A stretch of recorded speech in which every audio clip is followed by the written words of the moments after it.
What's up, guys? Here with you with FC Wonderkid, episode 47. Here with my guy, Breton. How are you? Doing great because we beat the hackers, right? We beat the hackers. One hack and we are back. Um, feels kind of good.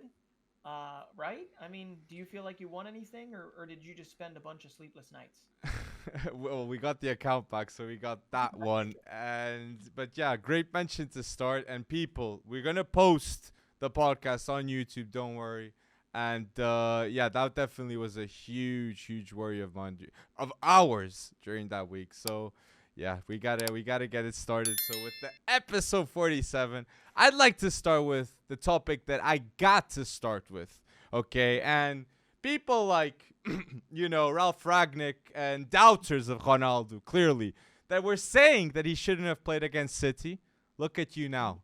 Look at you now. Okay, that's ridiculous and shambolic that you can go around and say that he shouldn't have been even selected or there. It's not injury, okay? It wasn't injury with Ronaldo.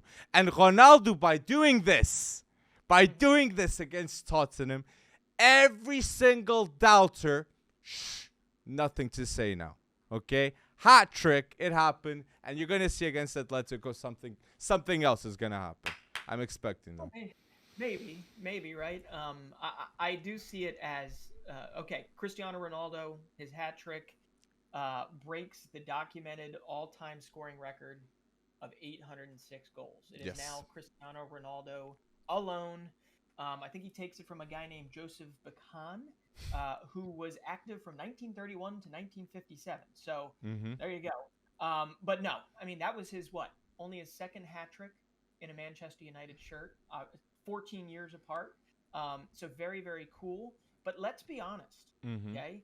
That was basically everybody's fear when it comes to Manchester United as a squad. That was Cristiano Ronaldo saving the butt Mm. of Manchester United. I He was disagree. able to get them the 3 goals that they needed, the 3 points that they Disagree. needed, that Disagree. they needed, hold on, in order to paper over the cracks of what is a terrible defense. Terrible defense. And once again, and I know you've been saying it, I've been late on the train. Harry Maguire had himself a howler. Terrible game. Terrible game. And True. if there was no Cristiano Ronaldo, obviously Manchester United would have lost that game. And Alex Telles played really well. Dalot played really well. Fred played so well that game.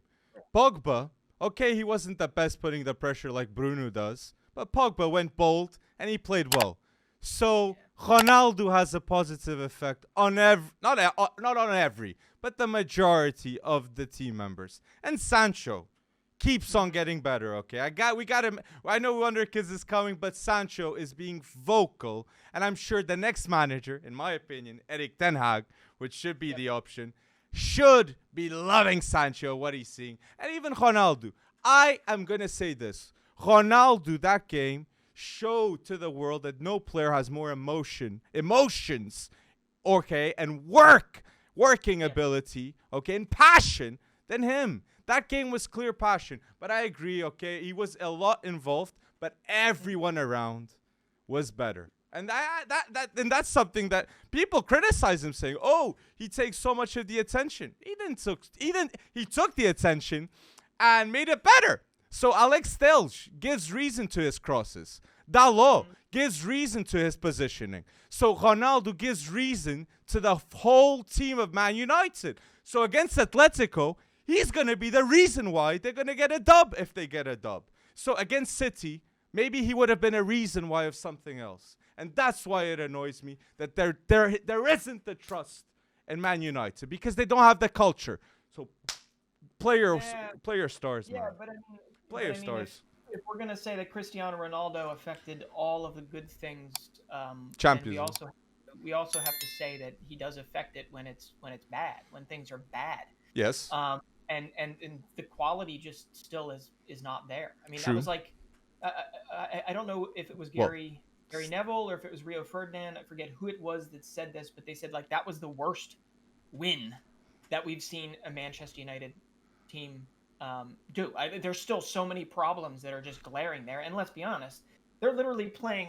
They were playing a Tottenham club that had one lost, one lost, one lost, lost, one lost. I mean, And they beat can't City. get any sort of rhythm or any sort of momentum. That when Antonio Conte was asked, he said, "Well, yeah, I mean, we would have won that game if Cristiano Ronaldo was not on the field." Yeah, Exactly. and there's going to Exactly. be plenty of games that Ronaldo does that, but there are also going to be games where because Ronaldo is a human and he's 37, there are going to be games where he is not 28-year-old Ronaldo again. Mm. Now, that was against Spurs. That was not one of those games. He was Mm-hmm. everywhere, and he air Ronaldo on that third goal. I loved it. I absolutely loved it. And here's just understanding that Ronaldo is not going to be there forever, and there needs to be a future beyond Ronaldo. And it is Well. great that Jadon Sancho is stepping up. Mm-hmm. Um, Mm-hmm. and but in the end, I really do feel like all Ronaldo did in a good way was get them 3 points and papered over what I saw as defensive inflexibilities and Mm-hmm. defensive issues all over the field. That an Atletico, who is actually starting to pep up again and starting to play relatively well, I have a feeling that they might be able to exploit it. And your boy, Felix. João Felix, might be the one doing that exploiting. Hmm. Um, but I don't know. And I got to bring this one up. Harry Maguire with that own goal that was just inexplicable to Out. me. It was nice seeing Cuti Romero get a dose of his own medicine when Ronaldo put that third goal in. Okay, because I don't know if you saw that after Yes. Maguire. Yeah, and Cuti Romero like got down in his face Mm-hmm. and like yelled at him. And I know you and I aren't exactly high on Maguire right now, but like that's taunting. It's like not cool to do. And What? then yeah, Come on. Ronaldo to score that goal and then Thank God walk away. Romero did that to Maguire, man. He did what everybody wanted to do, I'll be honest with you. So, and it is true. I agree you have valid points with Ronaldo, but I'll go back to it. Ronaldo is crazy about the culture now at Man United. I had never seen Ronaldo do an interview like talking about his teammates in the middle of a season like he did, okay? Yeah. And even when before the Tottenham game, he was in Portugal.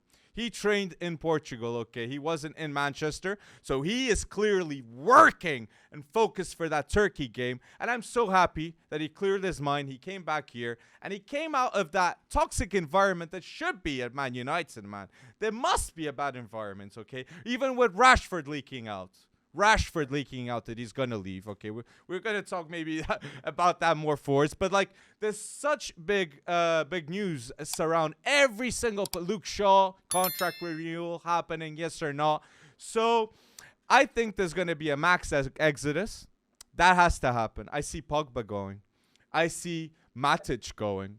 I see here Maguire, Dean Henderson, Aaron Wan-Bissaka. Well, he's on the block too. Like if he cost an awful lot, but like it's not easy for if you're not putting those matches, he is in risk too. So I see a ton of players one step away of leaving, and they need it. Mata.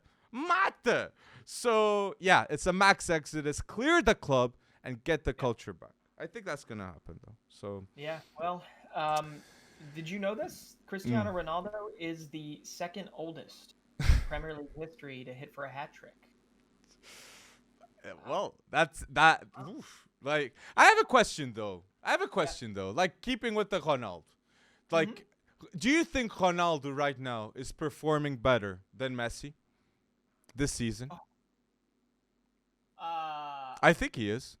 well, yeah. I mean, as a piece of the Manchester United, we obviously know there are glaring holes, like you said. Like this is not this jersey represented a Mm? ridiculous Manchester United culture, which is what you're talking about, So right? you Back pick when they Messi? were no. I'm gonna say in terms of actual statistics, in terms of like goals, you almost have to say Ronaldo. Ronaldo is more of a plus to his club as it stands. Although I do think it's a double-edged sword, and I know we've disagreed on that, which is completely fine. Mm-hmm. I feel like Lionel Messi is different right now, and it was palpable. Like you could see it. Mm-hmm. Never really seen him as Messi on the pitch, and I know we don't necessarily want to get out of the Premier League just yet. Mm. But that PSG game, you could see frustration. in Mm-hmm. Messi, Mm-hmm. and I don't know if he knows who he is in Paris just yet. Yeah. Um, Well, which is so weird to say. So weird to say. it is. It is like Um, Messi out of touch. Like I think I've never seen Messi like this, and you're hitting the nails as it should. Like, but like this season, it's no debate. Ronaldo is levels above Messi. Like in my opinion, okay, providing assists. Okay, there was a couple of matches, big matches against Man City that Messi played well, but Ronaldo. Like he's been key, and he scored in every single match of Man United in the Champions League, but the last one, and he'll score the next one. So it's yeah. like, he's still in the Champions League still. So Well, I'll tell you maybe what, it's easier to say that now. Yeah, it's exactly, easier to say that exactly, right now, knowing exactly. that Messi and literally like PSG's stated goal of winning the Mm-hmm. Champions League Mm, is no longer.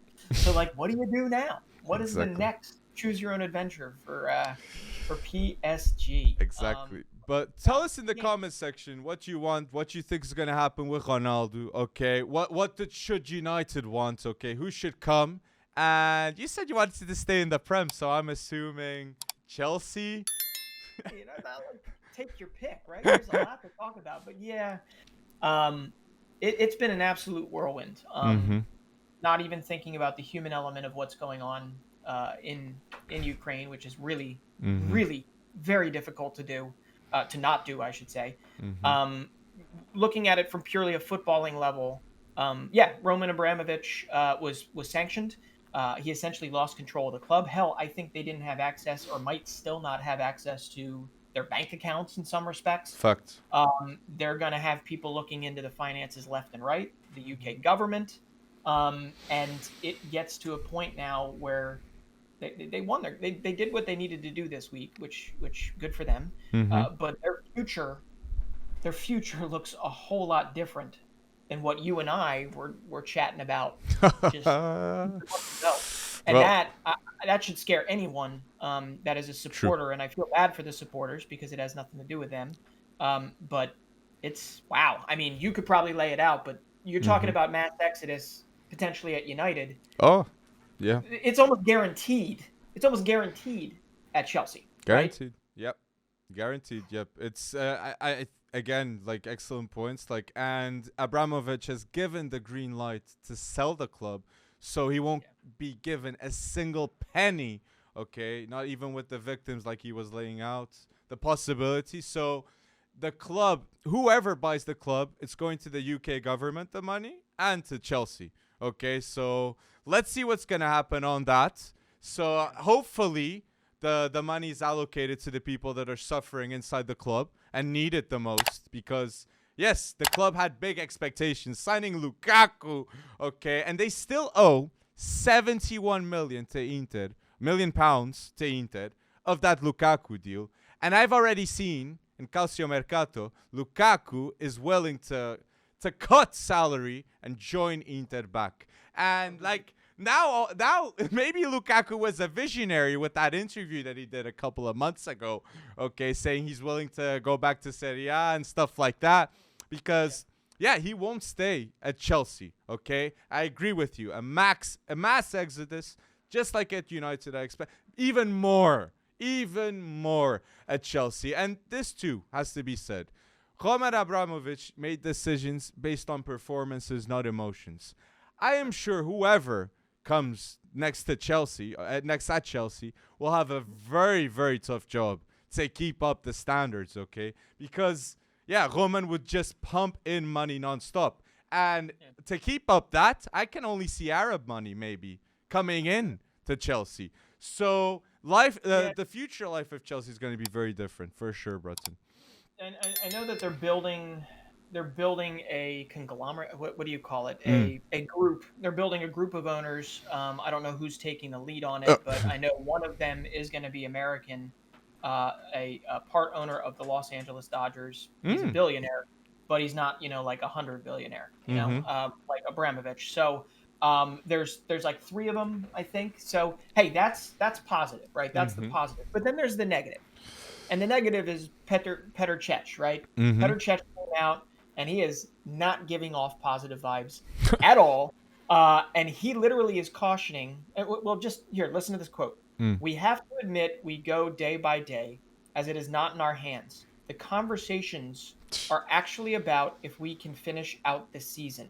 Hey, that's so sad to listen. Even It is. Petr Cech, such a big legend, saying out that, man. It's devastating. It I'm is. so sorry for every Chelsea fan to even listen to that. Like you don't deserve it, even after winning the Champions League. It's so sad. Let's just do like a game. I say the player, and you say if you think he's gonna stay or go. Okay? Okay. Kai Yeah. Havertz, you think he'll stay or go? Uh, well, I know every person, every supporter wants Kai Havertz to stay after his Mm-hmm. 5 goals, 1 assist in his last 5 matches. Mm-hmm. Um, but I know what you're gonna say. Hmm. I don't necessarily agree that Kai Havertz is going to go, Gonna go. but I know you think he's gonna go. Gonna go. And I see Liverpool eyeing like a hawk Kai Havertz. And it makes total sense. Imagine Klopp with Havertz, but like Tuchel. So let me. Oh, so Havertz, Hold on. we're. What about City? City. I think Felix though suits more because of the first touch. I think. Sure. But Havertz, the movements would be very good with City too. Sure. But so let's go to another player, Lukaku. Sure. Stay or go? I think he has to go. He has to. If He you're has gonna- to. Yeah, if you're gonna raise any, it's just so tough not I- knowing. Agree. Yeah. Rudiger, What is, you stay or go? oh, he's going. He's going. he's more than going. They were in the middle of, I believe, not like I don't think they can even negotiate contracts. They can't renew contracts. So Christensen, Aspi, and Rudiger, guaranteed gone. Those Yeah, three. to all of them to La Liga too, right? Christensen and Azpilicueta to Barca, I think. Christensen at Barca. But that'd be that. I think Romano. I think Fabrizio Romano's all over that. They I need think it. I They mentioned that. That'd be a good one. But Kante, this is the player I wanted to go. Kante, do you think he'll stay or go? I think Where he's is his going. next move goes? Yeah. United I don't or PSG. I think it makes total sense for PSG to lock in Kante and United. Come on! If you locked the CDM that you guys dreamed of so many years, now's the Yeah. chance. No, that's true. That's true. I So mean, yeah, but here's the thing: is I don't even know if they can sell. I think the player can be given. I don't know, but I think at the end of the season they can go. They can go. And Jorginho, I think he's gonna go too. And Ziyech being the type of player he is, with all this instability, you don't want Ziyech being there too. You want a club that you can just ball out week in, week out, and he knows what he's doing. And the big person that's gonna leave is Thomas Tuchel. Okay, Thomas Tuchel, in my opinion, he ain't staying after this season at Chelsea. And I'm seeing the news of United eyeing up Tuchel, and that would be 3,000 times better than Pochettino, okay? So go get him, and imagine if United signed Tuchel, Rudiger, and Kante. Game over, okay? Varane, Rudiger, Pogba if they renewed, and Kante? Come on, the scenes. I know. But it's possible. It's possible. Oh, I mean, I think everything's possible. I think we don't have all the answers right now with what Chelsea is going to be forced to do. Ralph and have to Tuchel. do. Ralph and But, Tuchel have an excellent relationship, them two. But there's one you didn't mention. Pulisic. You know, I mean, he's been rumored to be leaving for the last 18 months. I don't know. Anytime he's injured, it's always like, oh, he's with this club, this person, blah blah blah. I could see him leaving as well. So where to? Who could snatch? Callum Hudson-Odoi can finally go to Bayern Munich. We've seen that news so many times now. So it's like, but Pulisic, Klopp in Liverpool. that rumor before with Pulisic happened. Yeah, he wanted him from Dortmund because he coached him at Dortmund. Yeah, but I think Luis Diaz is more than true. But he can play on. He's better. I think he's better. Is he better on the right? I can never remember. Which side he's better on. But, the good thing about Pulisic is he could play pretty much all across the board. And if you're losing Sadio Mane, True. maybe, But and there's news. I don't know if you saw that, but news what? about Mo Salah, who I was very gonna much lead up wants to to that. stay at Yeah. Liverpool, but they haven't been offered another deal since December. Exactly. So I might be jumping the gun here, but there's a lot going on and a lot of things. And unfortunately, not even 2 months ago, not even a month ago, hell, not even 2 weeks ago, no, definitely more than 2 weeks ago, we were talking about, like, is Chelsea going to get Jules Koundé? Are they going to go for Declan Rice? Are they going to do this? And I think that's it's all off the 100%. table now. No, Yeah. all off the table, and they need to rely on the academy. So, people, Yeah. put down below what's going to happen at Chelsea. Who's going to leave Chelsea? I'm dying to see those comments. So, you mentioned fast. That can't be mentioned just fast, because Salah. We're talking about top 3 players in the world right now. No discussion. Definitely Mo Salah. So, would Liverpool, if there's a club that's willing to sell the superstar and just reinvest, it's Liverpool. They did that with Coutinho. Okay, I'm not saying Coutinho's the same level as Salah, but they are willing to listen to the offers. So, my question to you is, who would sign Salah? Okay? Who would sign Salah, you think? I think PSG is looking at this situation extremely closely, okay? I think Man City would be the club to steal Salah because Fabrizio said he wants to stay in the Premier League. That was a special note he had there, and I ain't missing that one. So, where do you think? You don't think Newcastle could sweep in, do you? I would look. I'm not going to discard that possibility. Just saying that, okay? Yeah. Just saying that because Newcastle, they could have drawn against Chelsea, and they deserved the draw in my opinion. They weren't too bad, okay? Yeah.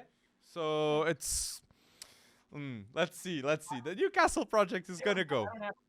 I mean, I know you got to have an answer here. Which one do you like the best for Salah, especially if he wants to stay in the Premier League? Because I don't see him going to Barcelona. I don't see him going to. I mean, there's only a few clubs. We're talking. It's like the Holland conversation. There's only a few clubs that can take Mo Salah in.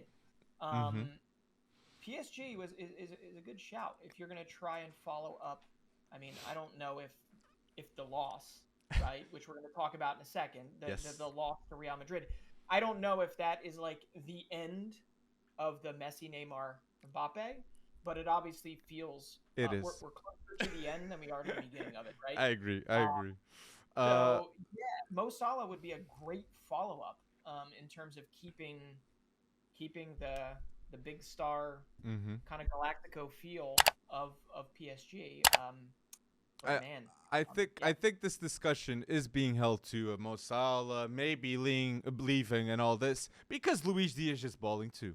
If Luis Diaz wasn't being as good as he's playing, people wouldn't be like saying that Liverpool could sell Salah.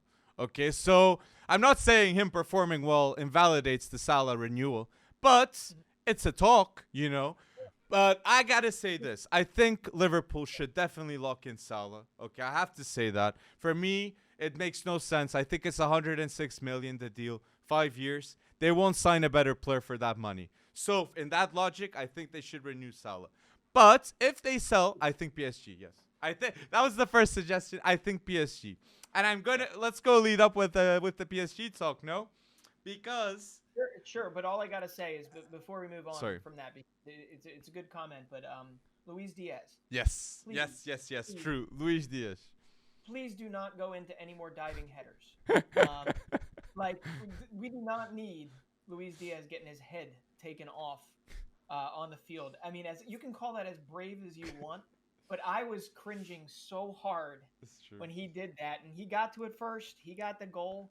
But man, all it takes, he's not a big guy, and all it takes is just one of those types of situations, and you get the Chucky Lozano situation in Mexico where it happens to him all the time. The guy gets more head injuries than he knows what to do with. So I just cringed so hard the other day. As good as that goal was, man, protect Luis Diaz, please. Anyway, let's go to I want to mention fast, like the bold prediction, like Luis Diaz was that he would play over Sadio Mane by the end of the season. And I think nobody will dispute this right now. And second thing, Second thing is Luis Diaz, when he's got the ball, he's a constant threat, okay? And the whole Liverpool team plays so much better. And he didn't take long to settle at Liverpool. That's how crazy it's being for me just to think about this. So I'm going to go bold and say Luis Diaz was the best Premier League signing this season, in my opinion, okay? No doubt in my mind, Luis Diaz is having those levels. And yeah, he's got to be talked about. And yeah, I had to say that. I had to say Luis Diaz. Next to Newcastle's Dan Burn. Well, good player. Good player. He's done exactly what they paid him. Good player. I like him. I liked him with the Havertz. There was a Havertz moment today, and you could clearly see like Dan Burn is good with what he does. I like him. I did not know this, and I don't mean to like bring it up, but I did not know that he only had 4 or 3 fingers. What? I don't know how many fingers he has, but he was doing something like this today in the game that we're talking on Sunday. And I was like, oh, it's weird that he would like hold his hand down like this or something. And then I was like, I don't think he has a finger. What? I didn't know that. It's a sad story. You know, he lost it like climbing a fence or something. So anyway, I didn't mean to bring that up off topic. I had no idea about that. Like, speaking of losing a finger, why don't we go over to PSG where they lost all of their ambition and all in a 17-minute period. Just completely forgot that Karim Benzema was on the pitch and made the magic of the Bernabeu was compounded by PSG's just inability to do anything.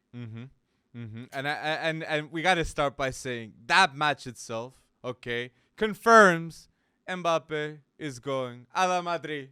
Galáctico, he's going to the Bernabeu. Okay?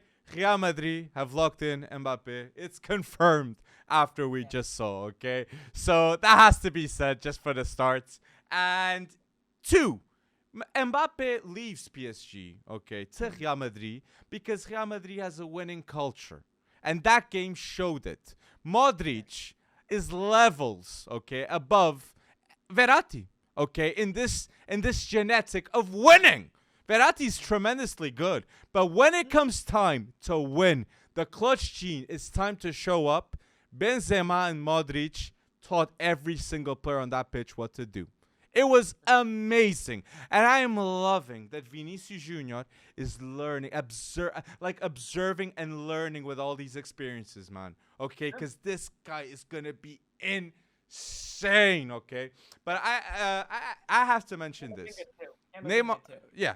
But Neymar, I have to say this. Neymar, in all his career at PSG, since 2017, he's only scored 2 goals in the knockout stages for PSG. 2 goals, and he cost 222 million. Oh my day. That itself must say he must be in the discussion of one of the worst signings in the history of football. Ooh. It has to be 220 million. I repeat, that's a lot. And he came with the intention of winning the Champions League, and he hasn't done it. Okay, I love Neymar, but this has to be said. It has to be said. Neymar leaving Barcelona was the worst decision he could have done. Done. Like he's 30, so. Yeah. I mean, hey, we got to bring this up. Both you and I, we were right. Did we not say that Real Madrid would come back? Yes. I was hoping on noon. Yeah, but for 45 minutes we were actually wrong. True. So you know it's amazing how it changed, and that second 45 minutes at the Bernabeu, just they turned off. PSG turned off. You know. Neymar gone, Messi ghost for the most part. It was just shocking to see it, and then you have the ruthless. You got Karim Benzema. If you give him those opportunities, he's gonna get it done. And Donnarumma, man, Marquinhos, Donnarumma, making those ridiculous mistakes. Donnarumma made several acrobatic saves, a couple of them on Benzema. So yes, I don't know if a Keylor Navas could do that. But Keylor Navas would not have been the guy to try and take a man on moving your body and the ball towards the goal in 100%. order to take the man on. Like he wouldn't have been that careless. And Marquinhos on that third goal, just poking it into Mm-hmm. the middle, so unlike him that it almost felt like it was the magic of the Bernabeu. Like it was written in stone that Real Madrid was going to win this thing. Um, but then Mm-hmm. you have to think about how dominant it seemed Kylian Mbappe was. Like how many he had Mm-hmm. 2 goals called back, right? Did Mm-hmm. he had a hat trick of his own? I Well, think. Nun That Minch. he had called back. Yeah, Yeah. but Nun Minch, like, and you mentioned Mbappe, like that goal that he got invalidated. Amazing assist by Nun Yeah. Minch, okay? And I gotta say, the first half of Nun Minch against Real Madrid was, Mhm. I won't say immaculate, but pretty close to it, okay? He went bold. He went bold, okay? Just like we expected. But second half, fatigue kicked in, okay? And the clutchness and the mentality to win of Real Madrid. Like the Benzema moment that you mentioned with Donnarumma that has to be, okay, exposed with the discussion that you mentioned. He has to be on the spot. He has to, foul or not. That was so bad to do. The wrong decision, okay? It happened. So, Keylor Navas, I agree with you. That wouldn't happen with Keylor Navas. And here's the thing, because you talked about the culture, right, of Mm-hmm. PSG. You Yes. talked about Neymar Yep. going there only to win the Champions League. Hell, Messi, I know there was a lot of like kind of forced, only one party kind of Mm-hmm. unilateral decisions when it came to where Messi could go. Mm-hmm. But ultimately, you would think that a culture would come out of that, and it feels more like a superstar atmosphere with just some Completely. people behind them. Like Akraf Hakimi, he really had nothing to do with that game, like at all, right? Yeah. So when it comes to this, right, to see all of those mistakes Mm-hmm. play out, it took a guy that knows that literally is the embodiment of Mm-hmm. a culture, Real Madrid, Mm-hmm. right? Real Madrid culture was like literally on display. It was the Completely. next man up type of atmosphere. It was let's do it for these people in the stadium and not for the whatever paycheck or whatever you Mm-hmm. want to call it. Probably being way too harsh on PSG, but Mm. they just literally they bottled it. They Completely. absolutely bottled it. And then you ready for this? After the game, who did they blame? Donnarumma. The ref. The ref. The ref. That's who they blamed. That's Oh. that's the game that they want to play. They want to play that game. And I get it. There was potentially a dust up between Neymar and Donnarumma Something that hasn't. happened. Yeah, nobody has confirmed that, and they have both denied it. So Mm-hmm. whatever. Who cares? That's True. probably good because there should be a dust up after the game like that, Oh, and not a completely. dust up that says the common enemy is the refereeing crew. No, it Completely. wasn't. It was not. It was them. It was them alone. It was the ownership. It was Pochettino. Mm-hmm. It was so listless and classless from what I don't know if you heard what Al Khalifi Khalafi Mm-hmm. Khalafi, Yes, right? yes. He's out. Just to say. You think that? Oh Yeah, yeah, he's out. Him and Leonardo are out of PSG. No yeah, doubt. Leonardo is out, out, out for sure. And Neymar too, Breton. I think Neymar, he's out of PSG. I think it's done and dusted. For Neymar, he wants to stay there because he's comfortable. But for PSG, they've realized they won't win the Champions League with Neymar. So he's out. I think Neymar's going to leave PSG. And I'm dying to see who's going to get him because that salary, okay, is yeah, not easy to pay. And I think your suggestion of Christophe Galtier might yeah, happen. It's him or Zidane, okay? yeah, Because this is how I see things. Right now, and I have to mention this too. Messi has to be talked, okay? Because Miro didn't play for Real Madrid. And Messi was overshadowed by Modric. By Modric, okay? And Modric is older. And imagine if that happened to Ronaldo. I'm going to go back to it. So, it has to be told that Messi came to PSG to win the Champions League, and it didn't happen. And they were winning 1-0 at halftime. So, yeah. they needed Messi, and it didn't happen. It didn't happen. So, going back to the culture, I think they've realized they won't win without Mbappe. So, Mbappe is going to Real, and Nasser is going, Leonardo is going, Neymar is going. And now, who's going to come? So I think Poch Okay, is gonna be on the spot, and yeah, who do you think is gonna get it? You think it's gonna be Zidane, Christophe Galtier, or another suggestion?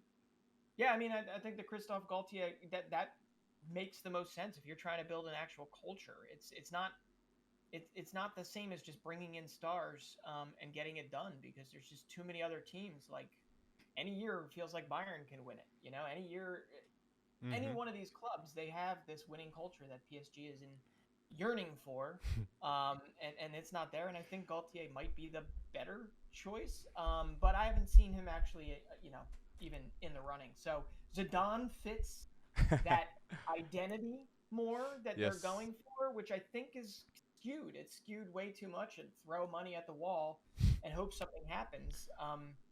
Zidane didn't come up at PSG. So I don't know why he would actually give a crap except for a paycheck. Champions League. Yeah, Champions League, but he's won that. He's won that more than he won like La Liga. Exactly. Right? So if someone's gonna get that done for PSG, it might have to be Zidane. It might have to be Zidane. He's French. He's French. So I agree with you. So let's see what's gonna happen. French Algerian, right? True. French Algerian. True. And we haven't even talked about the good side of things. And how about the other French Algerian? Karim Benzema, right? This man is now 4th on the list for goals scored in the Champions League. Yes. He was absolutely ruthless. There's only 2 players ever in the Champions League to score a hat trick to come back down from a 2-0 deficit. This is in the knockout rounds. That is one of them. One of them is Karim Benzema. I'm sure you know who the other one is. Yeah. Hey, Cruz. Yep, 2016. He has 79 UEFA Champions League goals. Okay? And I'm pretty sure, you're going to have to double check me, but I'm pretty sure he has no penalties taken. No penalties. I agree. Fact. Yes. So, like, we talked about the bad and how there should be turnover at PSG. And frankly, why even wait for Pochettino to collect a League One trophy? Like, get him out of there. I agree with you. But Karim Benzema was an absolute. It took him 17 minutes to have his massive impact. He was having an impact previously. He forced Donnarumma into a ridiculous save. And frankly, I don't know if Keylor Navas could have made that save that Donnarumma made. But then Donnarumma gifted them a goal. Anyway, the other person we have to talk about is who? Luka Modric. Yeah. We always talk about Cristiano Ronaldo keeping father time at bay. Like he's 36, 37, and he looks like he's 26. He's chiseled in stone. Okay, Luka Modric does not look like he's chiseled in stone. But man, he has found a way after his 30s to become like more relevant than he was in his 20s. Like this guy has led Croatia to a World Cup final, okay? And he has figured out a way to be relevant in one of the best teams in the world every year for like the past how many years, And it's so amazing what he did. He's disciplined. He's always ready to share the limelight with his team. He's like the perfect team player. He really is. Completely. And we'll talk about Modric more, I'm sure, at a later date. But I mean, if he wins, if they all win, well, what was I going to say there? I mean, you were talking about Vinicius in there with them, and learning from Modric, learning from Benzema, right? Learning from all these guys. They've got their future midfield, I think, right there. They're maybe one piece away, but Valverde was great, and Camavinga was pretty damn good when he came in the second half, right? Completely. So I really enjoyed. I mean, that was a flip of what they did at the Parc des Princes, where Carlo Ancelotti just was not playing good football. He came back, and I think he got this one right. He really got this one right, and it was the substitutions. I agree. I was gonna end it up by highlighting the man that Don Ancelotti. Okay, that I think he's gonna get La Liga done, and imagine if Real win the Champions League. Okay, Benzema. Okay, has to be awarded something. Okay, I'm just saying that if that happens. But yes, Ancelotti. For me, it's crazy how good he's becoming. Like, for me, Ancelotti's a better manager right now than he was at Bayern Munich. I really think he learned at his time when he went to Everton and those lower leagues, because I remember Ancelotti benching nonstop Renato and Kimmich. Now he's willing to give a chance to Camavinga in certain matches against Real Sociedad. And Vinicius Junior has improved an awful lot. So the youth, okay, Ancelotti, this was something that I would be critical about him, but I'm not anymore. So Ancelotti is definitely in my list of top 5 best managers in the history of football, okay? And Carlo, yeah, and Carlo, I gotta say it. And I know this isn't the Champions League, but if he wins La Liga, and it Yes. is increasingly looking like he likely will win La Liga, he will be the only manager ever to win in each of the top 5 leagues. He Exactly. won with AC Milan, he won with Chelsea, he won with PSG. A lot of people forget he was there. He won with Bayern Munich, Mm-hmm. and he could win, probably will win with Real Madrid. So yeah, Don Carlo. Don Carlo, and yeah, it has to be mentioned. So people, tell us down below if you put Carlo Ancelotti in the top 5, and the biggest reason you think Real Madrid gone through with PSG. Just go bold about that game because it's a lovely topic. And I have to lead up Ballon d'Or. You saw the changes, right? In the Ballon d'Or, like it's not a calendar year anymore. Now it's like a season, and quite strange that this all happens straight after the PSG loss. Okay? France football not being suspicious at all. Just saying. Just saying, okay? Just saying. Now, who's going to win the award? Not based on individual performances now. No, based more on individual performances than before. That's actually down the changes. Like, what was the Ballon d'Or beforehand? Was it based on, like, competition only? Oh, Jesus. It's confusing because let's be honest. If it was just on the form, and I think they also say take into consideration individual, collective team performance, the class of a player, whatever that means, and fair play. So I guess no two-footed tackles or Eric Cantona flying kicks into the whatever, and there's no influence of past years. So if that does that mean should we just rename it the Leo Messi rule? Like what are we calling it? I know Leo Messi would not necessarily qualify for the upcoming Ballon d'Or, but obviously in many years past. Oh, he loved the changes. He would have loved these changes. But he loves the changes this season, you wouldn't reckon? Like, it wasn't it quite strange? Like, no? He wouldn't? I think he loves the changes, not based on a season and based now on based on a season and not a calendar year. I'll be honest. I feel like Lewandowski would have had a better chance this past season, where everybody thought he got robbed for the most part. Cool. So I feel like it would have been maybe Robert Lewandowski winning the last 2. I feel like Messi would have won maybe like 8 out of the 10 before that. Ronaldo maybe would have only had 3. Hey, you complete. Hey! Just saying. I didn't do a lot of research on it, but Cap. The statistics. Cap. Hey, get that cap. Shoot, that's. I have to. That for me is cap. That's. I probably deserve the cap. 3. Oh my days. And Modric wouldn't have a Ballon d'Or, so that has to be said too. So all these changes happening, and yeah, it definitely will benefit someone. So where'd you want to lead up to? Well, there were a couple other things before we do the Wonderkids. Just a couple other things that happened midweek that I thought were really interesting. And in fact, we could even lump this into the Wonderkids. I just thought it was really interesting that Barcelona Galatasaray game that we all thought was going to be, Barca knocking them down at Camp Nou, just getting it done. Ended up being a deadlock, right? Yeah. And the funny thing is I was looking at the roster and I'm like, Inaki Peña. First off, it's always Fernando Muslera in goal for Galatasaray. Like, always Fernando Muslera, who is the Uruguayan, basically always the goalkeeper for Uruguay. And he's been injured. He's been dealing with a lot of issues. And Inaki Peña, who I thought was still under contract with Barcelona, well, he is. He's actually on loan at Galatasaray. And there he is in goal at the Camp Nou. And he put in one hell of a performance. He's 23 years old. I think he had 4 or 5 saves, handled things pretty well, and they were getting peppered for some point. But Inaki Peña, who knew that it would be a Barcelona product, that essentially kept Galatasaray in this, because it's going to be no easy task for them to go to Turkey Mm-hmm. and get things done with the support that they have. You know, like that 12th man in Turkey is a real thing. Mm-hmm. So that was really interesting to me. And the only other one I wanted to bring up was that Rangers game. I Mm. mean, are we looking at a Glasgow Rangers team that could potentially win the Europa League? Nah. Hey.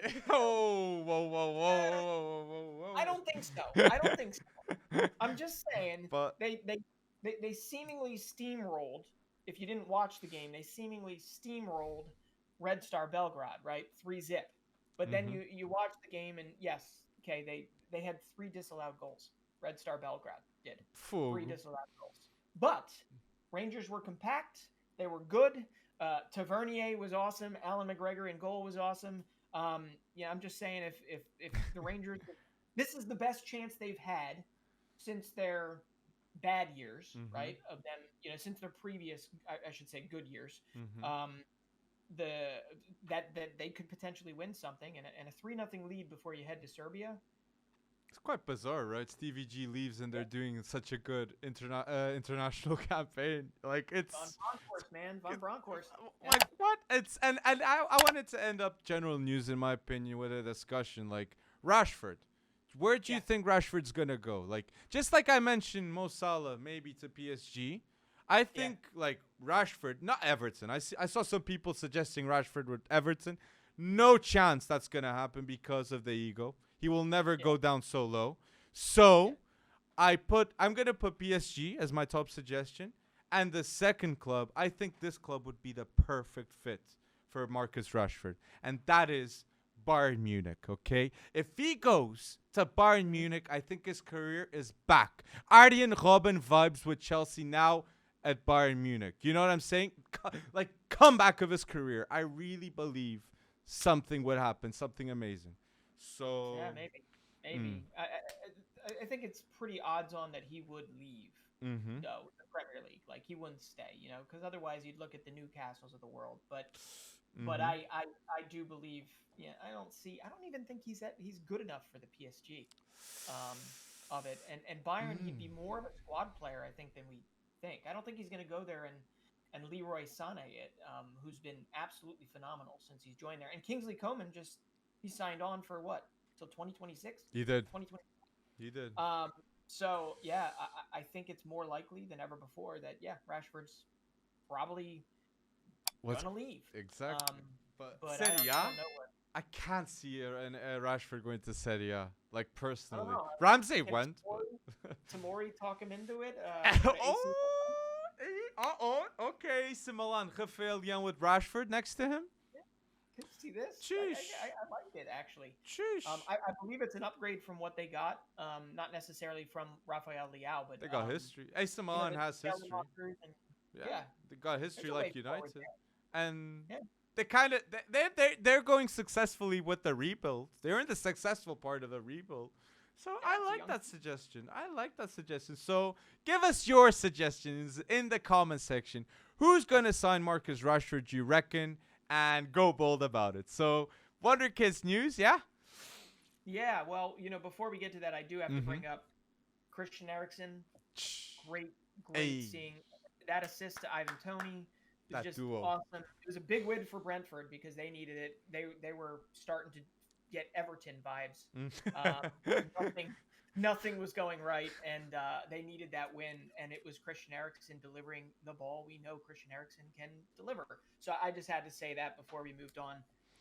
But yeah, from a Wonderkid perspective, there's quite a bit to talk about. Let's start with the news. So with the big news of transfers, you said Barcelona 0-0. I think Barcelona's gonna get it done with Galatasaray. Yeah, just gonna say that to finish it off. But Haaland, it has to be said. I'm seeing already the news of people saying that Man City got the deal done and 100 million, and it's gonna happen. Look, we remember that time that Foden was doing this, talking to Haaland after that knockout stage game. It might make sense now, okay? And City do need the striker. So, in my opinion, they're definitely favorites to sign Haaland. Let's see. I think you might be right. I want Barca though. You know I want All Barca. wind up being surprised, but like there's really only a couple places he can go, Yeah. and we're it's I just want him comfortable wherever he goes, and frankly, like you said, Mm-hmm. I said we were back from the hack. Well, Erling Haaland is Yes. back from the hack. You said he took the field today, right? Yes, he did. For John Dortmund. Malin. Yep, he took the field. And Giorena, big boy Giorena too. There He you took go. he Got took the three field for us. too. I agree. But just ending with the prediction here on the Haaland. I think Yeah. if Haaland doesn't go to Barca, I think Messi goes instead of him. I think one of these two this summer are gonna go to Barca. Or Haaland or Messi. I don't know which one, but that's my bold prediction, okay? I really All right. believe one of the two they're gonna go. You don't believe it, right? No, I don't. I don't believe. I think Messi's ship has sailed at. I think he'd probably retire before he returned to Barcelona. But, I did big cap. I'm with Xavi, with Daniels, with everyone back there. I'm sure Messi is eager to go back to Barca. I am so capping that, Breton. hey, I mean, if he devalues himself and he plays a couple terrible seasons for PSG, I mean, maybe they can get him on the cheap. But Two seasons. I don't know if he plays for free or something. We're forgetting. I mean, they still have issues regardless of the injections they've had recently, and they're going to pile a lot more salary on in the coming days, unless of course some shoes drop. Right? Mhm. Will Ousmane Dembele stay? No. We don't know. Right? Yeah. I mean, it's probably prudent from a financial perspective for them to let him go. The issue is to who? Adama won't stay too, and Adama's playing really well. They're gonna get 40 million for Coutinho. They're gonna get 40 million for Griezmann. Langley, I can't see him staying. Umtiti, maybe they'll finally let him go. Luke De Jong, Depay.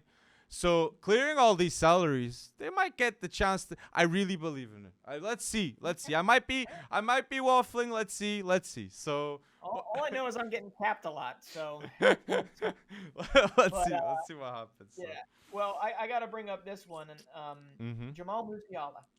Okay, he's now the youngest player ever to reach. This is all for Bayern Munich, but he is the youngest player ever to reach 50 Bundesliga games, just in their history, in Bayern Munich's history. That's a big deal. At 19, also an impressive feat considering he wasn't a original academy starlet. True. But now for Bayern at 19, Musiala is now the youngest Bundesliga goal scorer ever. He's the youngest to score a Bundesliga brace. He's the youngest to score in the Champions League, and now the youngest to 50 Bundesliga appearances. So, Wonderkid. I think, yeah, he is. He really is. He's a great player. I don't think he's been featured as much as we would like him to be featured. Maybe in the role that we would like him to be featured in. Agreed. This year. But I think obviously this is possibly the easiest thing to say. His best years are ahead of him.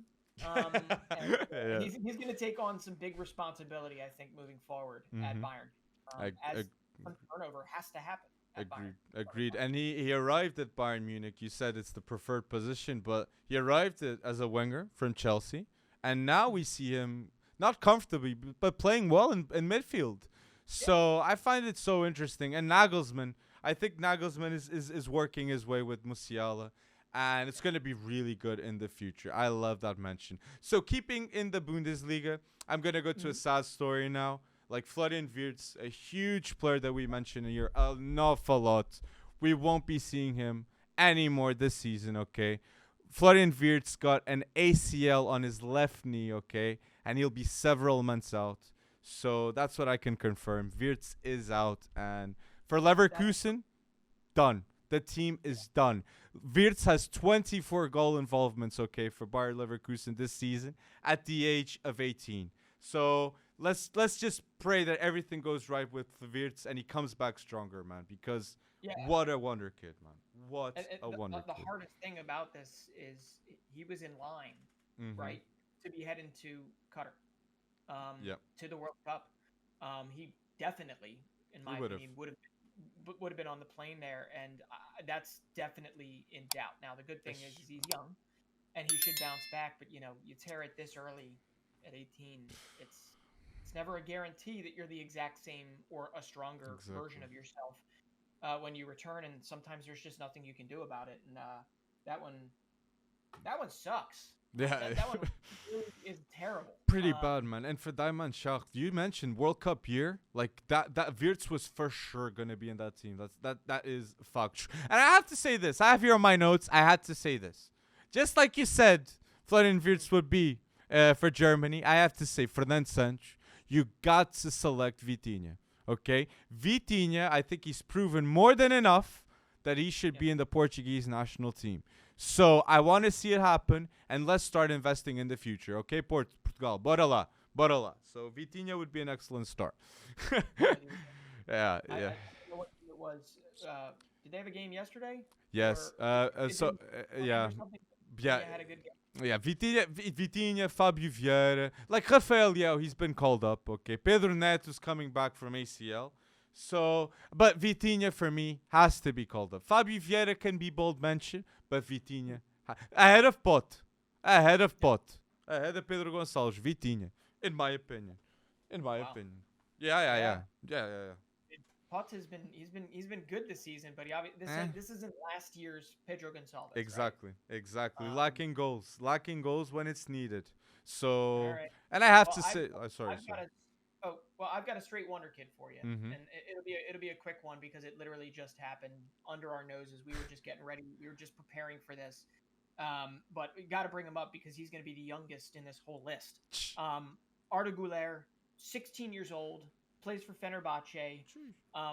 This kid has played 250 minutes. That's it. 250 minutes across the board for Fenerbahce.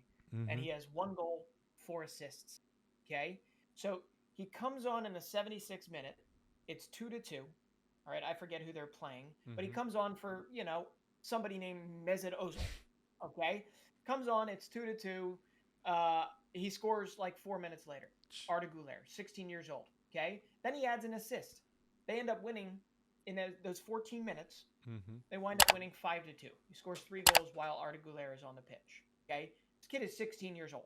All right? And I know I've talked about him in other ones, but he just keeps piling it on, piling it on. And he's going to get to a point where you almost have to start him because he gets something done every time he plays. So, yeah, 5 goal involvements in 250 minutes. While we might lose Florian Wirtz Mm-hmm. to an ACL, I think we might be getting a Turkish Florian Wirtz that's brewing over in the Super League. So I like somebody that you show. definitely want to watch. I like that Yeah. shot, and I've seen the techers on him. He's got a elite touch. Okay, Arda Güler. Okay, I see the touch and the movements. Oh yeah, substituting big boy Ozil. Love it, love it. And I just wanted to give a quick shout because I saw on the side Man City 0-0 boring game against Sporting. I want to give a shout to Ruben Amorim. Okay, elite coach that showed his worth in my opinion in the Champions League when it was needed. He went through. Okay, Sporting went through, and yeah, Marcus Edwards. Okay, he seemed like he was really comfortable in that match in the Etihad. So we might be talking about Marcus Edwards more and more. Okay, in this pod. Okay, I had to say it. I had to Yeah, say it. I would love to. I remember. Yeah, he had one hell of a season. Who is it for? Tottenham. Victoria. Oh yeah, Vitoria and yeah. Yeah. Oh yes, Um, yes, at Vitoria. that led to the move, right? That led to the Sporting move. But Yes. yeah, no, that's a good shout. I think we're going to talk about this, so I don't want to steal your thunder. But I don't. earlier in the week, I wanted to have a conversation here about how Ryan Gravenberg was not having Okay. the greatest season. Okay, and I still don't think he's had a great season up to what we all know he's likely capable of or has potential to be. Yes. But then he goes and he has that ridiculous Eredivisie game against Camber, who is not a relegation team. They're actually a team that is potentially in line for a European spot in the Eredivisie. Improved.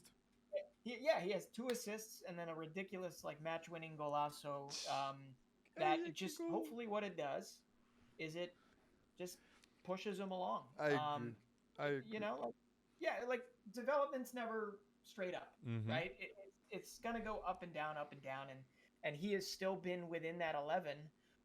Ajax's very strong 11 the majority of the year, even amidst his downs. So it was nice to see him have one hell of a game. But I think even before this, it might also be because he's got his mind on where he's going to possibly. Ah, yes, that's what I was gonna say. Exactly. I think Gravenberch next summer he's leaving Ajax. Yes, but that match winner, what a golazo by Gravenberch. Okay, Yeah. like if the people haven't watched it, go see it. Okay, outside the box, 92nd minute when a goal is needed, a 19-year-old midfielder in Gravenberch appeared and showed up. Okay, and leading up to a game against Benfica.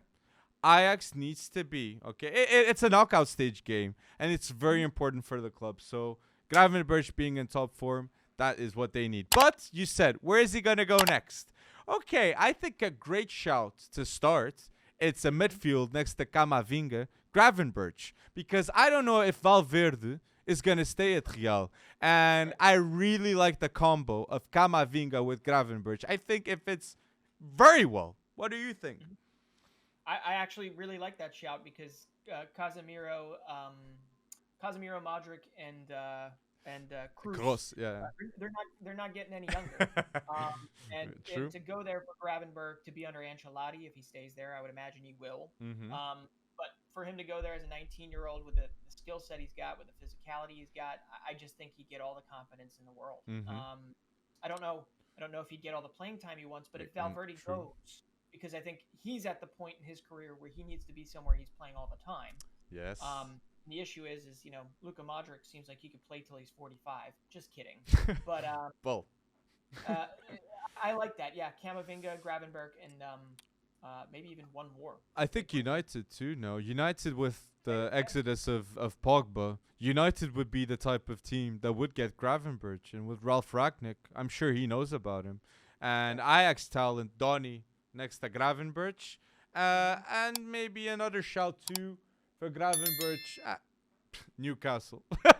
Never know. Never know. If they're investing highly in the future, Botman was willing to accept Newcastle. A lot of reports were saying that. So if they get Botman, Gravenberch, we might see like a type beat David Silva with Man City, Aguero, these types of players that are going to start in your culture. But this is me just rumoring. So the other place that I could see, Goretzka with his injury issues. You've got Tolisso. I think they're letting go. Yes. You've got Musiala essentially playing out of position. Bayern. I like Bayern as well. I like Bayern. He's literally just so early on in his career, and he's taken on so much right now that it was inevitable to essentially see a relatively sustained drop in form while still being very good. And I was thinking Wirtz was going to Bayern, so like instead of Wirtz, Gravenberch, he'll be cheaper. It's a different type of player. It's more of a box to box type player, but he can come back and play with it. So I like that shout. I like that. Bayern has a lot of moves that they can get done. And they for sure they've been seeing the market. So I gotta talk. He's not a wonder kid, but he's a youngster. So my boy, João Felix, bora. 5 goals in his last 5 matches. 4 of them scored in the first 10 minutes. So we know that Felix likes to go bold right at the start of the game. But yeah, what a player right now. And it's beautiful, man. It's beautiful. Close to a transfer window, but we don't. So I reckon he's gonna leave. Felix. We've said it in the past. So seeing what's happening now, it makes sense. 5 goals in his last 5 games. He's got 6 goals in 10 La Liga starts this year. And he's unbenchable at this moment. You can't take him off the field because he's but you got to watch out because Atleti they've rattled off 4 straight league wins after that ridiculous bizarre loss to Levante. And the wins are coming with him, right? When we were not talking about Felix, Atletico was losing. Now Felix is scoring. Everything's changing at Atletico. So scores on the bench. What? What? Exactly. Like Simeone. Whoa. So the injury that he said, like it might be true, Felix. He really had an injury and he was playing injured. So my days. A Simeone in the mud with that. Oh. Well, you probably have to give a little extra love then to Marcus Rashford because I feel like he's been playing injured for the last 3 years. But anyway, we'll move on. from all this. Do you have any other wonder kids? Oh, I want to mention fast to Elanga because I saw the Elanga, like the working ability of Elanga. I have to praise it again. I saw some Yeah. news saying Elanga would stay in the gym before and after hours, and that got me thinking, who did that to? Which Cristiano Ronaldo? So Elanga, we said it here. We think Elanga loves Ronaldo, and he's the youngster that's nurturing the most with Ronaldo. So I gotta mention fast Elanga. He's got to be a sponge. Just soak it all up. Soak up everything you can. But yeah, I've got two that are not necessarily wonder kids, but they're primed for another move at some point in the future because you've got Cody Gakpo at PSV Eindhoven. I think he's 22, so he's definitely not a wonder kid. But just these stats, he's missed 10 games this season, so keep this in mind. He's got 16 goals, 15 assists in 31 games, and that counts. I think are they in the Europa League or Conference League? I think they're in the Conference League. But Gakpo has been steadily PSV Eindhoven's most dangerous player pretty much all season. And then if you stay in the Eredivisie, okay, you have a 22-year-old Colombian winger. Fortunately, he plays the same position as Luis Diaz, left wing. But Luis Sinisterra, I think is how you say his name, has been ridiculously on fire for Feyenoord. And I think he's up very similarly. He's up to like 17 goals, 11 assists. And he's coming up to Colombia is coming up to a massive crossroads with World Cup qualifying. They have to win their last two games, and then they have to hope that a couple like Peru in front of them loses something. But Sinisterra, I was looking at it, expecting to go in as a 22-year-old, 17 goals, 11 assists this year. I was expecting to see Sinisterra having at least a couple goals under his belt for Colombia. At least more than 3 caps. Well, guess how many? 3 caps. That's it. What? That's all he's got. That's it. 3? Never been given a chance, really. So I know he was injured a lot last year, but man, you got to get this. You have nothing to lose. You have to get Sinisterra in. You have to call him up with these World Cup qualifiers coming up in 10 days' time. Otherwise, Colombia is missing the World Cup. So tell us, people, anything that we forgot to mention in the Wonder Kids news, please put down below, okay? And yeah, we got to go bold with this topic, right? Because we said we're going to go with a top 5. And this is a huge top 5 in my opinion. And it's the top 5 since last decade. And I was saying numbers like 2012 to you, 2012. Because I had some players that I really wanted to put in a top 5 of 2010 instead. So, top 5 midfielders. Let's start it up. So, who's your 5, Breton? Oh my goodness. I have to start? Okay. All right, here we go. It's really not that original. It's not original at all. Okay? All I know is that there are 2 teams that literally shaped my football fandom, and I wasn't even fans of necessarily either of them growing up. And they just so happen to this day had some of the most rock solid, and some of them still do, rock solid midfields on the planet. So I am going to get probably destroyed in the comment section because I leave out a lot of really good players at clubs that might not have had the same success. So without further ado, at 5, Xavi. Okay. Xavi to me is tiki-taka. When I think of tiki-taka, I don't necessarily think of Messi. I think of Xavi. I don't know why. The little passes, it was him. It was him. Okay. 4 for me is Toni Kroos. Kroos? Yeah. Toni Kroos. Okay. You want to just say all of them? Like okay, I'll say all of them. Okay. So, yeah, sorry. So let me start from the top. 5 for me is Xavi. 4 is Kroos. 3 is Sergio Busquets. 2 is Luka Modric. 1, Andres Iniesta for me. Okay. Top 5. You can rip me apart. I got reasons, but you know, it's very boring. Barcelona, Real Madrid. It's okay. So I'm gonna say my top 5. Okay. So my top 5 has at the 5 Toni Kroos. Okay. For me, pinpoint passes come with him. 350 games for Real Madrid. Legend status all around. Underrated midfielder. Number 4, Thomas Muller. Okay, for me, one of the most underrated players in the history of football, and he passed Thierry in the goal scorer in the Champions League goals. Thomas Muller. Okay, so 52 goals in the Champions League, and if I'm not wrong, he did surpass Ozil too in assists in the Champions League. So I have to put Muller here in my 4. Number 3, Xavi. I agree with you. Xavi was immaculate. Xavi was one of the best passers I for sure saw in my lifetime.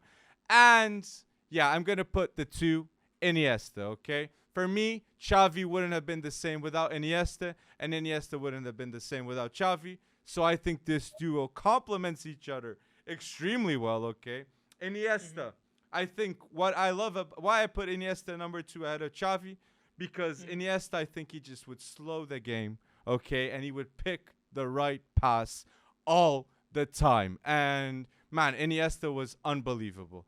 And my number 1, as a lot of people must be calculating, it's Luka Modric, okay? I put Luka Modric as my number 1 midfielder in the last decade. Look, I'm going to say this. People hate on me when I mention the Ballon d'Or, but he's got a Ballon d'Or, okay? He has a Ballon d'Or. And what we just saw against PSG, I would never see Iniesta or Xavi do, okay? We saw Modric going to a level that was pretty elite at 36. So I'm going to put Modric because, yeah, he played against PSG at Messi at high level, Neymar at high level. This game, for me, put Modric in the number 1 spot. So, yeah. Yeah, I was very close to doing that as well and putting Modric there. I thought it was more so recency bias, but the more I look at what he's done in his career, Croatia isn't necessarily known as having the depth of talent, obviously, that like a France or a Germany or a Spain, and he brought them. He brought them in scintillating fashion, right? He brought them to a World Cup final. Okay. On top of that, this guy's been 10-time Croatian Player of the Year. He's still relevant at Real Madrid when Real Madrid has a policy after the age of 30 where they only sign you to like 1-year contracts because they have, I guess sports science, they have the right understanding that most people do not get better with age. Exactly. Okay. Now, we have a lot of people that are challenging that. Ronaldo, Modric, Benzema. You got a lot. Busquets is still in the mix, right? But yeah, Modric, man, I don't know. I mean, Xavi and Iniesta at 36 were already off to different leagues, right? They were already elsewhere. Modric has stuck behind and literally gotten better and more influential. And to be honest, I'm literally talking myself into putting him at number 1. If Luka Modric was French or German, I don't even think that the whole world would even have an issue. Excellent point. I think Luka Modric would be number 1 on everybody's list. But for me, I think just watching Iniesta, excellent. For me, watching Iniesta and what he did in terms of nonchalance, in terms of just knowing the right thing to do, being able to turn on the jets. He had that sweet move where he'd bring you in, he'd deke one way and he'd suck you in, and then he'd use I don't know, like low center of gravity, just such like cool. Very good. He was so cool with what he did. That and the fact that he looked 50, because of his hairdo, bold, his receding hairline. Right when he was 25, he looked like he was 50. I just 9 La Liga titles, 4 Champions League, 2 Euro titles, 1 World Cup. You're right though. Next to Xavi. Iniesta without Xavi without Iniesta, be very different players. But the good thing is I never really had to see that. So it's true. And even like they always say that Barca, like Modric, when he arrived at Real Madrid, people were saying he was the worst signing in the history of Real Madrid. Real Madrid. So just the fact that he went from the biggest flop ever to one of the greatest midfielders ever, wearing that number 10. Man, Modric, elite levels. And I was saying, if it was 2010, I would have put Wesley Sneijder, okay? Robbed the Ballon d'Or, in my opinion. Sneijder at Inter with Mourinho was one of the best midfielders I've seen in my lifetime, okay? Pirlo, you said if someone ages like fine wine, it's this guy, okay? Pirlo was out here, like we were saying, how is this possible next to Pogba? Balling and Vidal, Pogba, Pirlo midfield. Like, that was one of the best midfields this decade, and Pirlo was aging like fine wine. Master of disguise. Disguise passing. Just amazing. Unbelievable. And two, I have to mention here David Silva and Yaya Torre, Oh, Busquets, Fabregas. Fabregas is a quick mention too. Fabregas, mhm. a lot of promise. Okay, stayed at Arsenal. Then well, he could have. The potential of Fabregas was a lot more too. So I think maybe he suffered with Xavi and Iniesta being Mhm. above him in the national team. So yeah, but David Silva has to be. I Yeah, I love the Silva shout because he with his physical tools oh and looking at him, you're like, this is not the guy. exactly. Like this is not the guy to run a midfield, and he was a wizard. And he went to But City. Like a and he, Spaniard yeah, going to sure, City. Like that was such a bold move to leave Valencia. Like he was one of the biggest talents in Spain. And he said no. Like Ishku. Like he did a bold move too going to Real. mhm. So like it's all about decisions. And David Silva made the right decision. No De Bruyne for your in your five. No, no De Bruyne in my five, man. I put Kroos, Muller, Xavi, Iniesta, and Modric. I can't put De Bruyne ahead of any. I don't put De Bruyne ahead of Kroos. I don't. Yeah, yeah, That's you need, yeah, it was De Bruyne, Kante, Busquets. Like I was yeah, like even Busquets. Do I put Kroos ahead of Busquets? That was like my. Aye, yeah. but yes, Busquets Jorginho. for me, he was always just he's just the metronome. Like if you watch him, See, you essentially are watching like just tactical you genius. see the You know? game. If you watch Yeah. Busquets, you will watch the whole game, and that's why I still put Modric ahead. And look, people would be going crazy maybe if I put Muller maybe a bit above maybe Xavi or Iniesta, because if Busquets, Mhm. if Iniesta didn't have Xavi or Busquets, or Iniesta or Xavi didn't have Iniesta or Busquets, like all of them needed each other. So, I don't even think that Busquets. It's such a hard take, man. It's such a hard Yeah, take. I I couldn't go beyond Barcelona and Real Madrid in mine. It's. It was so tough, which is why Busquets. You're right, because it was a package deal and because they Mm-hmm. were so all of them were just so legendary. And Busquets is still playing. He's Yeah. still relevant. He's not the same player, Agreed. but he's still very good. But yeah, so what do you think it's going to take to get Joshua Kimmich in here, or to get De Bruyne? I guess it would be a Mm-hmm. Champions League and maybe at least a finalist in the World Cup. Well, Um, if or you just a couple more years of bossing the assist stat in the Premier League. uh, What another player too is Pogba, man. If you'd spoken to me 5 years ago, I would have said Pogba was in the best players in the decade. Seeing Yeah. what he was doing at Juve, going to United, 90 million. I was Mhm. saying Pogba. Yes, he went bold last weekend, but like I was expecting him to go bold on the field. Yeah, Okay, so I think Pogba, maybe with his next move, yeah, maybe we can see the Pogba we see in the French national team. And Jorginho. I don't think Jorginho will ever be in the top five of the decade, but Jorginho being in the top three of the Ballon d'Or, so that only yeah. shows that the metrics and how it's evaluated, it's wrong. Well, if you're gonna Wrong. put yeah, if you're gonna put Jorginho though anywhere close to this, No. we have to talk about N'Golo Kante too. Kante definitely ahead of Jorginho for this. I mean, just I Yes. don't think people even realize how Yes, yes, ridiculous it yes. was that Leicester City won the Premier League. Like Yes. Yes. that they were 5,000 to one odds. You know that it's just unbelievable. And N'Golo Kante, if they didn't have him, that would not have happened. Fucked. And then Fucked. he won. He made the big move and moved to Chelsea and won it right then and there. Oh, by the way, he's won a World Cup too. Um, And but Yaya Torre. Yaya yeah, Torre, like, leaves Barca. Like, everybody was saying he's the toxic player, he's the problem. He goes mm, to Man City, he becomes a City legend. yeah, So, Yaya Torre, like, there was a time that he was the best box to box in the world. Yaya Torre at he City. had years. Yeah, So, it was like, yeah, so Yaya Torre is the other player I would put in the shout. So, I put Yaya Torre maybe ahead of De Bruyne in this conversation of really. midfielders. That's tough. It's a He did have tough. that one year that he. What did he hit for? He hit for 20 goals. Yeah. Um, and It, some of those were just him bossing whole midfields.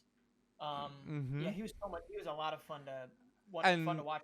I I'm believe he was like City before City really existed in that Well, sense. yes, with Pellegrini, Well, Mancini, like Balotelli, they were still getting a grip of who they were. But like, mhm. I'm sure if you ask David Silva if he would rather play with De Bruyne or Yaya Toure, I am not sure. I'm gonna say I think he's gonna answer Yaya Toure. Mm, Like David Silva though. So people, if there's yeah. anyone that we haven't mentioned in the top 5 midfielders that should definitely be here or get a shout, please put down below in the comment section. And yeah, I hope you guys enjoyed episode 47. We sure enjoyed doing it. And yes, thank you for As going always. bold and listening. Yeah, thanks for sticking with us. Last week was a For whirlwind. sure. I can't tell you how happy we're both to be back. And yeah, let's on to week 48, man. That's it. That's it. And please do not forget to like this video, okay, guys? It's very important for us for the growth of the channel. And if you haven't, follow us on Spotify so we go bold in those charts on the top as we will. As we will. So thank you guys for listening to episode 47. And I hope you guys have a phenomenal week, man. Keep on going bold.